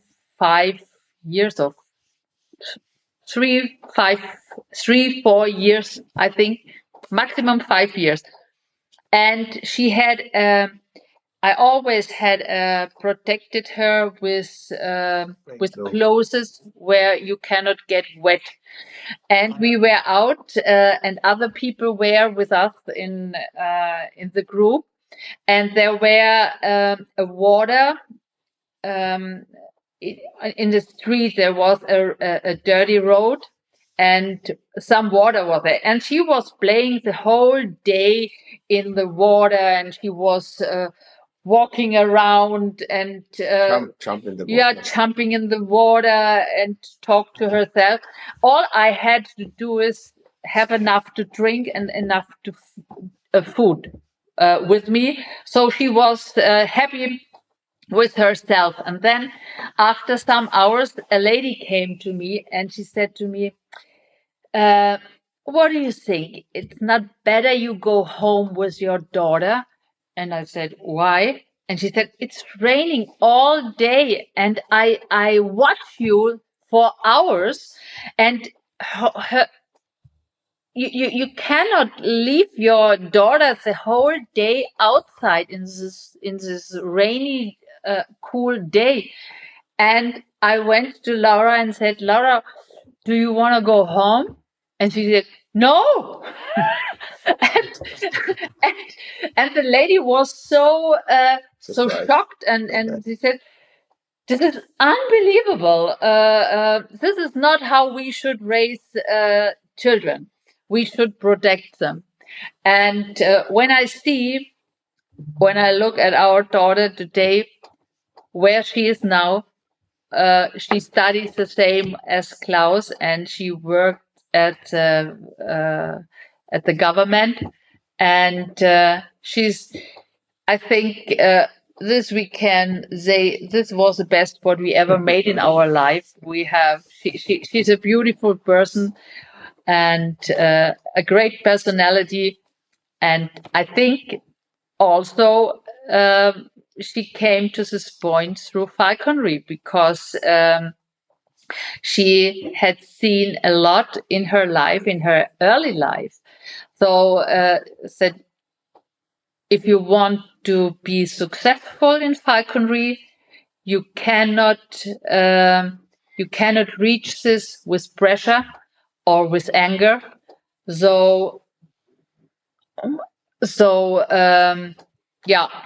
you have to be patient, and you have you need empathy and a lot of experience to reach your goal.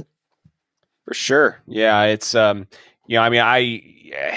there wouldn't have been a way that I mean, sure, I could have forced my son to come out with me more and all that kind of stuff, but I mean, I figured, it was pointless. If he didn't show an interest, I wasn't going to force him, because I mean, it's just going to make him, be not happy with it even more, and not dislike it even more. And if there was going to be an interest, then I certainly would have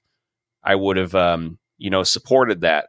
But but if not, I mean, he like I said, there was no point in something like this that I wasn't going to force him to be involved with it if he didn't want to be. I think no one should do this with pressure, but I think we had the good we had the luck because we both are interested in falconry. So it was never a question for me or for Klaus to stay at home. And I think most falconers have this not problem or the situation that only one part is a practicing falconer. So, and honestly, if I would not love falconry or so passionately, so maybe I would go out from time to time with Klaus and say, okay, I will join you today, but for sure not every day. And for this, because she saw nothing else. She knew it in not in another way. And she told me once when she was older, she said to me, "Mom, till to the age of 6 years, I thought all people are falconers. I could not, because all people who I knew were falconers. And when she came to school, then she recognized, okay, there are other people as well in this world. That's so funny. Yeah, I can imagine that. I mean, kids only know what they know whenever they're brought up. So that would be pretty funny. It'd be almost like a culture shock. It's like, you mean not everybody does this? Yeah. But I have a very acute story about her. When she went into the kindergarten, as I said, Klaus is a breeder too. And in the beginning, sometimes we inseminated some falcons when they did not copulate, and so she saw it, and she had a toy, a bald eagle, and the bald eagle, you could open the stomach, and in the bald eagle were small bald eagles, and. And when she saw how we inseminate the falcons, so after the work was done, we had to inseminate her bald eagle because then the babies, she could take the babies out. And she brought her bald eagle into the kindergarten. And then I took her, and the lady came to me and said, "Oh, Miss Leix, I had to talk with you." And I said, "Why? What's wrong? She was bad or something?" She said, "No. But Laura, she don't know how she can say it. Laura always says she has to inseminate the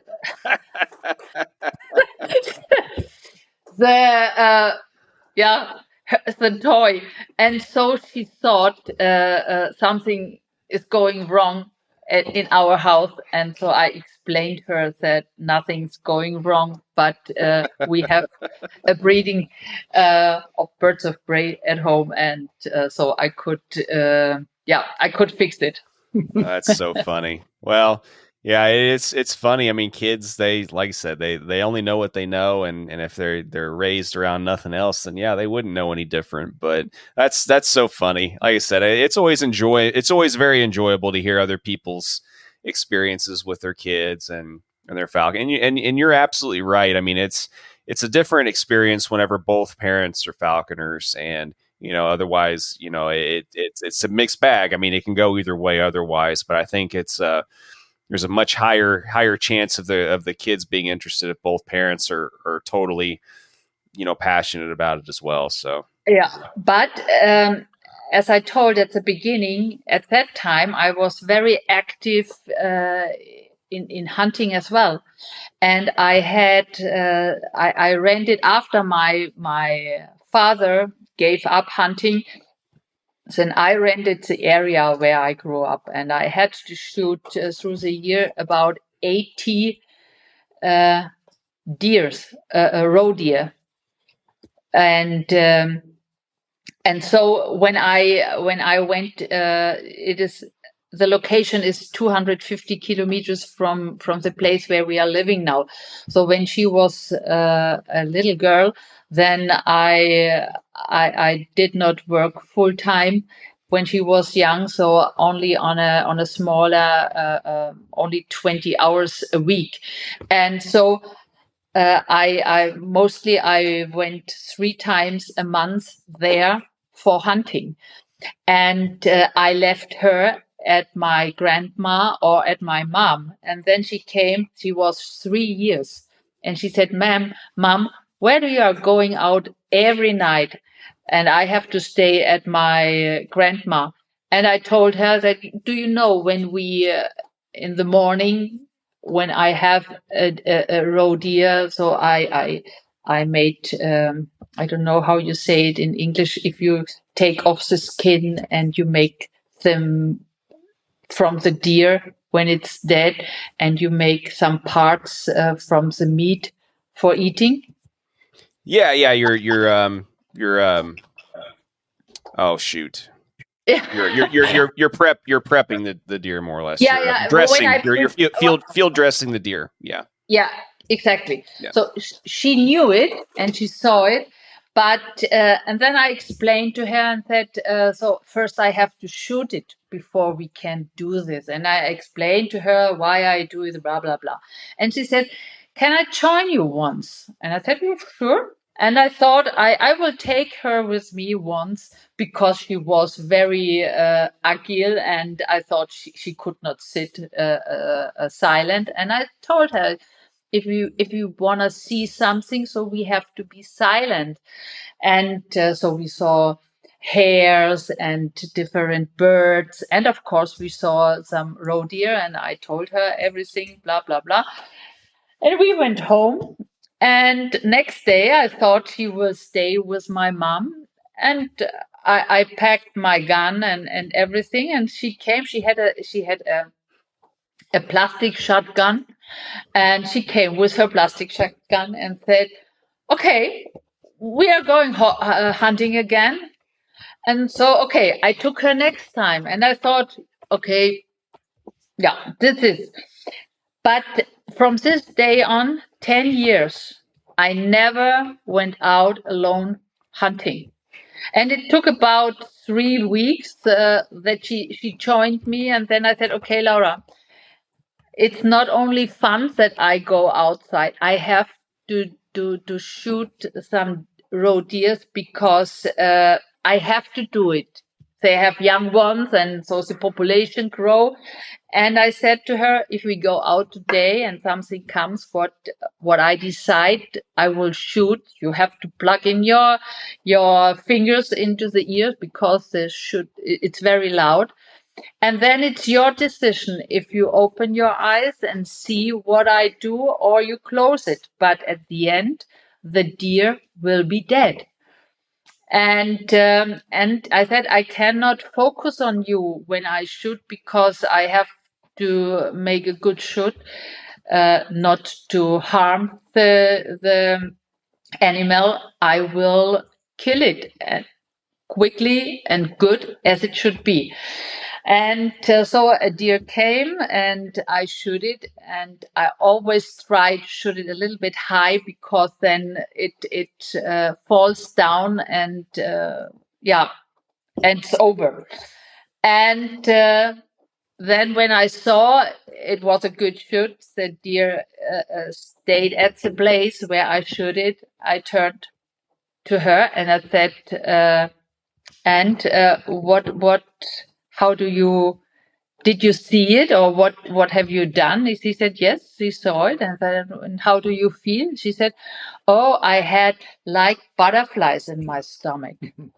And so, okay. And then we went down, we went to the deer, and then I opened the stomach, and I told her that this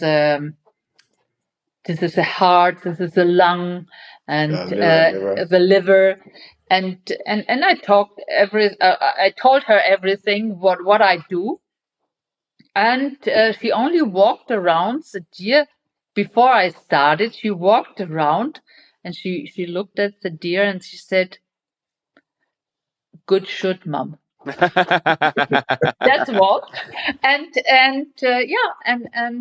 she never was scared or something else. So I tried to explain to her what I do and why I do it. And then next day, we made a good steak from the back, and and it was no question. And as I said, 10 years I never walked alone for hunting. Huh. Well, that's cool. No, it's no, I like I said, I mean, any time you can get your kid involved in that way. I mean, I wish that I could have somehow gotten mine more involved in that way. It would have made life a little bit easier, I think. But mine wasn't. Mine could have cared less. So it is what it is. And I tell you what is my impression or what I think about it. As earlier they get involved in this process. This is a natural process. What happens every day in the wild, and the one's dead is alive for the others. So I think it's very important if we are sensitive, if we are not, if what we are doing, we should do very verantwortungsvoll.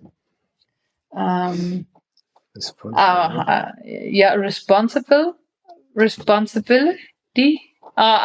Sorry, I missed the word. But she saw I don't go out and shoot all I see. I select, and when I shoot, I'm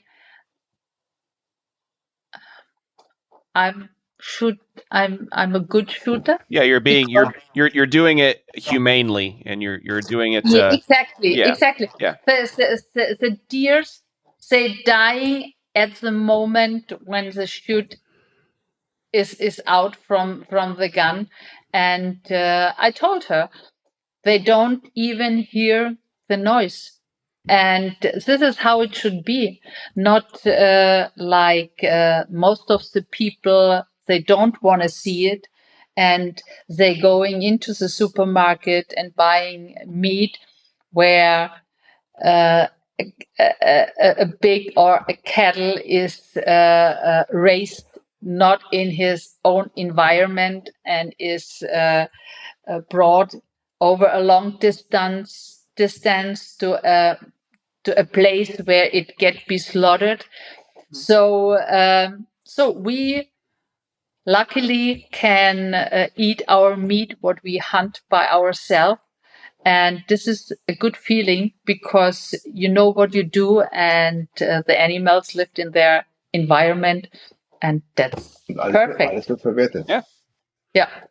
No, I completely agree, and even if you're, it's nice to not just with falconry but hunting in general. There's a I think a lot of people think that it's a lot more violent or a lot more brutal than what it really is. But if you're doing it correctly and ethically, it's there's not very much suffering involved at all. And nothing, no suffering, because if you are a good hunter and the game don't know that you are there, as I said, if you make a precise shoot, so it dies immediately. They don't hear even the shoot. Sure. Well, and that's why it's also important, like in falconry too. I mean, to get up there and dispatch, the prey when it's caught, quickly also, and everything else. But yeah, I mean, I think, as we could probably go ahead and wrap this conversation up. I mean, I'm looking at the timer. It's already been a little over a couple of hours that I've taken of your time. I do want to maybe a different evening or something record some more stuff. Well, like I said, whenever I stop the recording, I'll talk to you both a little bit more about a couple other things that I do want to talk to you about in another recording, some other evening or something. But no, this has been awesome. I really appreciate you taking the time and sharing your experiences and talking a little bit more how things work, where you're at and your personal falconry. And I mean, there's a lot more that I would like to get to at some point, but like I said, I know it's starting to probably get get late for you both, and and I mean, Yeah, it's a I think 7-hour time no difference. one So wants to listen 2 or 3 hours when we talk about these things. I think, yeah.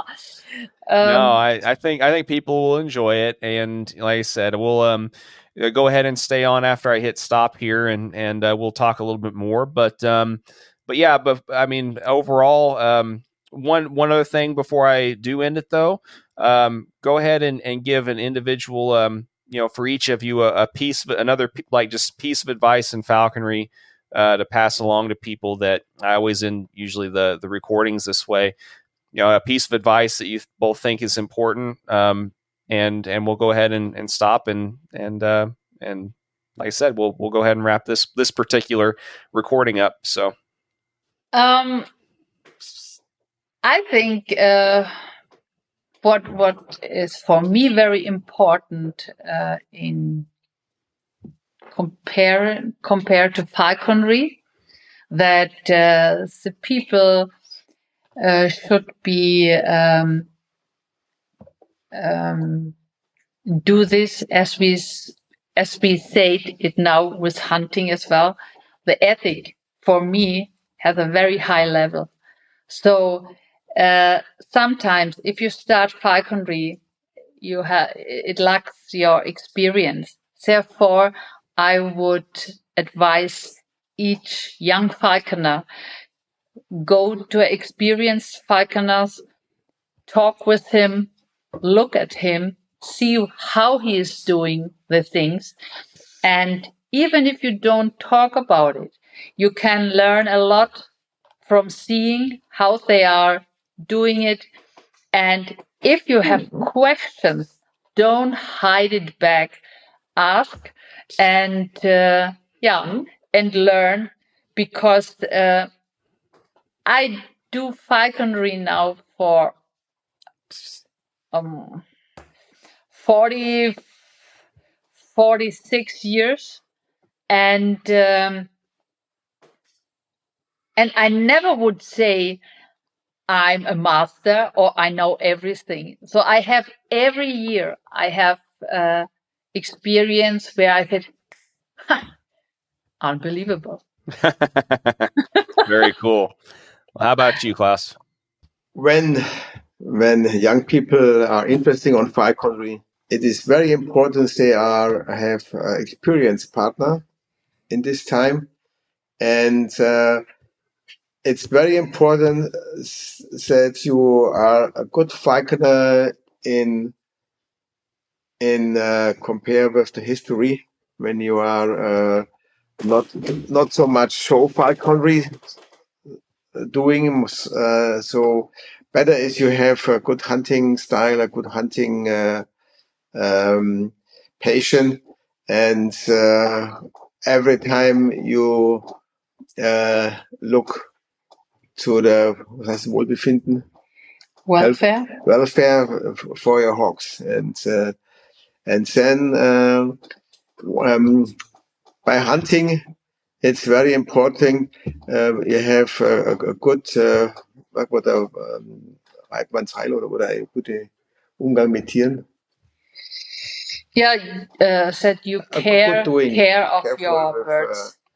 Good husbandry and good husbandry or maintaining. And you have respect for the quarry and his life in the nature. Yep. And yes, and have a good dog. Have a good dog.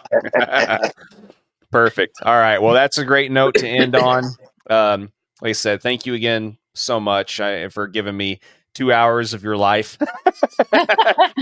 You're welcome. That you will never get back. But thanks for staying up late for me. And like I said, I'll go ahead and end the recording. Go ahead and stick around for a little bit and let this finish uploading. But thank you again. And this has been great. It's been fun. Okay, it was a pleasure for us, and I hope that you could understand everything. Oh yeah. Of the language barrier, sometimes we miss the right words. Well, I mean, it's you all know English a heck of a lot better than I know German. So Okay. All right. So Thank you all again. now we don't touch anything because you want to. Yep. Just go. upload. Yep. I'll go ahead and end the recording and go ahead and stick around on here, and we'll talk a little bit more while the files upload. So. Okay. So you will tell us when we can stop. Yep, I will. Something. Okay.